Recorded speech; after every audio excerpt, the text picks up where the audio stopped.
Bismillahirrahmanirrahim. Alhamdulillah. Allahumma salli ala Sayyidina Muhammad wa ala ali Sayyidina Muhammad, amma ba'd. Bait ketiga dari Burdatu Rasulillah sallallahu alaihi wasallam. فَأَمَا لِعَيْنَيْكَ إِنْ قُلْتَ اكْفُفَاهَا مَتَى وَمَا لِقَلْبِكَ إِنْ قُلْتَ اسْتَفِقْ يَا هِمِي. فَمَا لِعَيْنَيْكَ, mengapa kedua matamu, in qulta, apabila engkau katakan, ukfufa, jangan menangis. Ukfufa, cegahlah kedua mata itu dari tangisan. Maksudnya jangan menangis. Ini masih tentang Al-Imamul Busiri bercakap-cakap dengan dirinya sendiri. Dan memang seperti inilah keadaan orang yang telah cinta kepada Rasulullah sallallahu alaihi wasallam. Fama li'ainaika, mengapa kedua matamu, in qulta, apabila engkau katakan, ukfufa, jangan menangis, jangan menangis. Hamata, kedua mata itu malah mengalirkan air mata. Hamata esalata. Wa ma liqalbika, dan kenapa hatimu, in qulta astafiq yahimi, apabila engkau katakan istafik, sadarlah, yahimi, bahkan hati tadi bertambah cinta kepada Nabi, huyam, bertambah rindu kepada Nabi, bertambah tidak ingat apa-apa kecuali Rasulullah sallallahu alaihi wasallam. Ini selalu terjadi di kurun apapun,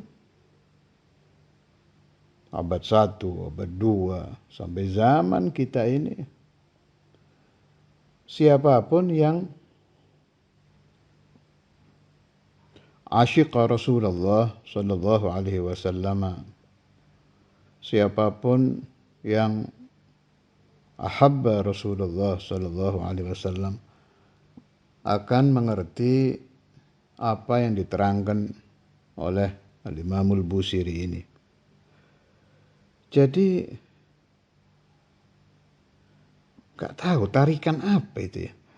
Padahal abad kita dengan abad Nabi Muhammad sudah sangat jauh.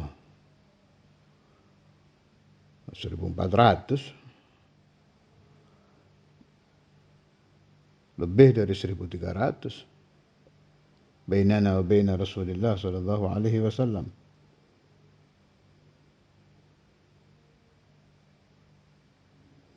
Entah dari apa.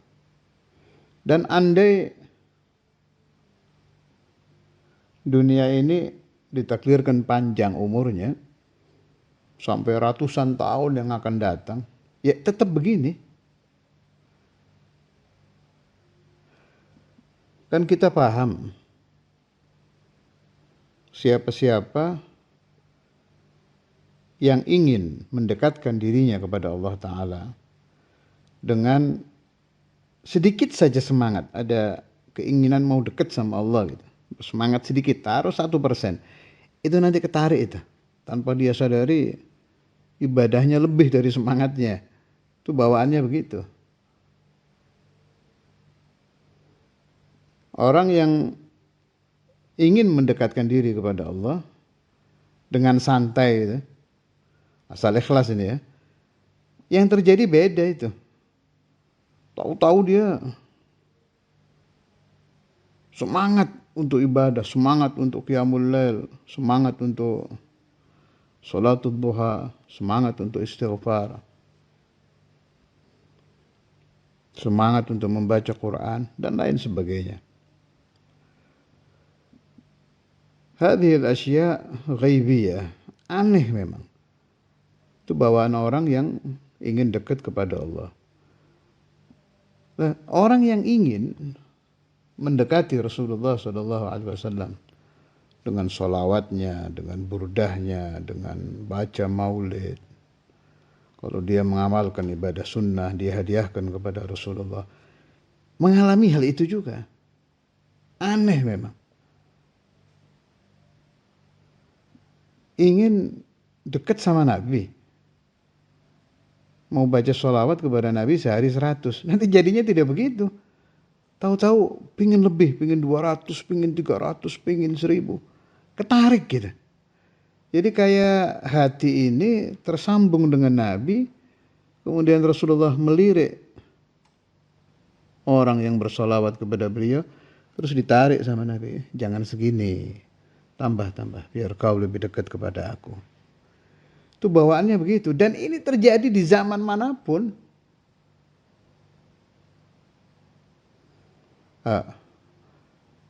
Al-Imamul Busiri mengatakan, ketika pecinta Rasulullah SAW menangis, disuruh berhenti, nggak bisa. Saya sudah terangkan kalau tidak salah ya di bait-bait sebelumnya. Kalau kata Syekhuna Al-Imam Al-Habib Abdullah bin Abdul Qadir bin Faqih, baru bisa berhenti ketika mereka telah melihat Rasulullah SAW. Dan orang cinta itu seperti itu. Ketika rindu kepada Al-Mahbub, orang yang dia cintai, suruh berhenti menangis, nggak bisa. Suruh tenang hatinya, nggak bisa. Sebelum bertemu dengan kekasihnya. Itu memang bawaan hati. Allahumma salli ala Sayyidina Muhammad wa ala ali Sayyidina Muhammad. Perlu memang bait-bait Burdatul Imam Al-Busiri ini kita kaji satu-satu. Kemana maksudnya? Kenapa beliau sampai terjadi mengatakan ini? Ada apa yang terjadi? Kemudian kembalikan ke diri kita. Apakah kita sudah sampai ke sana? Apakah kita pernah mengalami ketika ingat kepada Nabi Muhammad SAW? Tahu-tahu air mata kita mengalir. Kita usap dengan sapu tangan. Kita pikir sudah berhenti, tahu-tahu mengalir lagi gitu. Diusap lagi, kita pikir udah berhenti, mengalir lagi. Kalau belum, berarti masih terlalu jauh rutbah kedudukan hubbuna li Rasulillah sallallahu alaihi wasallam. Naam, kita juga harus hati-hati. Waktu saya belajar di guru-guru saya, ada tangisan hissi, itu memang nggak boleh ya. Tangisan yang berasal dari perasaan. Sebab hissi berasal dari nafas, dari nafsu. Itu memang tidak boleh itu. Bagaimana orang mencintai Nabi Muhammad SAW dengan tangisan hissi. Bukan tangisan yang bersumber dari faham, dari ilm. Dari memahami Rasulullah SAW. Boleh dicari di taklim-taklim saya. Telah lalu itu saya sudah pernah membahas beberapa kali malah. Ada tangisan hissi, ada tangisan yang dilarang, dicaci juga oleh ulama. Yang sampai Imam Al-Haddad, kalau saya nggak salah ingat, Habib Abdul Haddad itu ba'd kutubuh, beliau bilang, manahtaj ila buka'in nisa. Kami tidak memerlukan tangisan para wanita. Maksudnya orang-orang yang ketika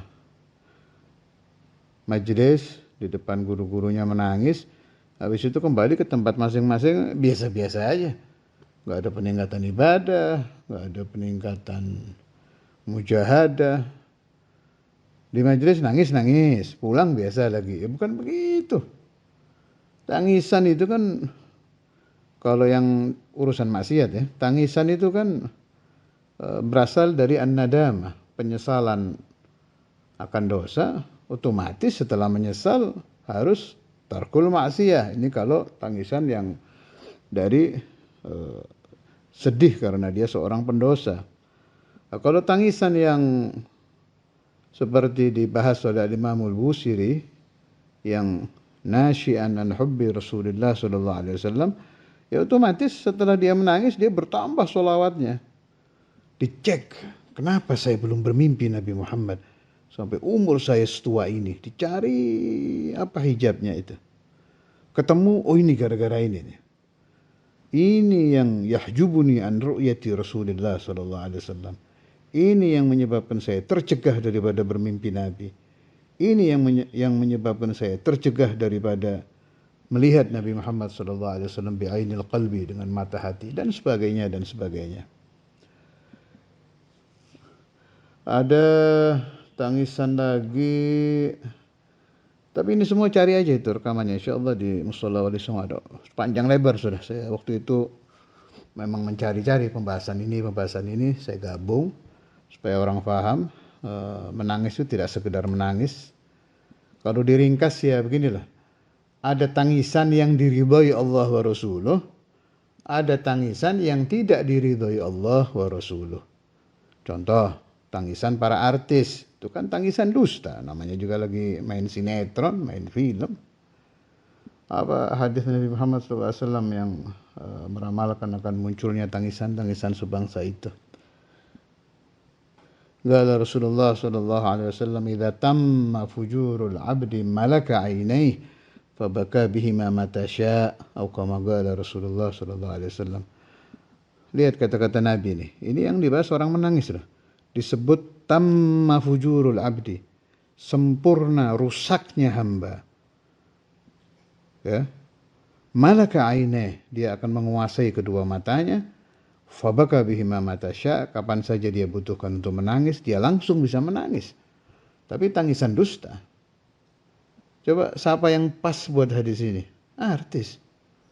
Orang-orang sinetron itu, atau orang-orang munafikin yang menangis karena ingin waliyadzubillah, naudzubillah, karena ingin dianggap orang baik, ingin dianggap orang soleh.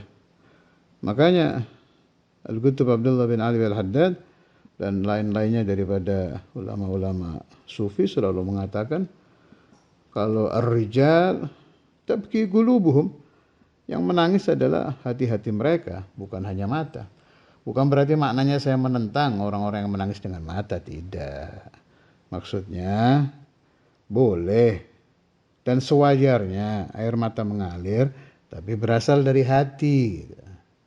Bukan berasal dari hissi, sekedar perasaan saja atau terbawa-bawa, tapi dari al-qalb. Wassallallahu ala sayyidina Muhammad wa ala alihi wa sahbihi wasallam. Walhamdulillahirabbil alamin.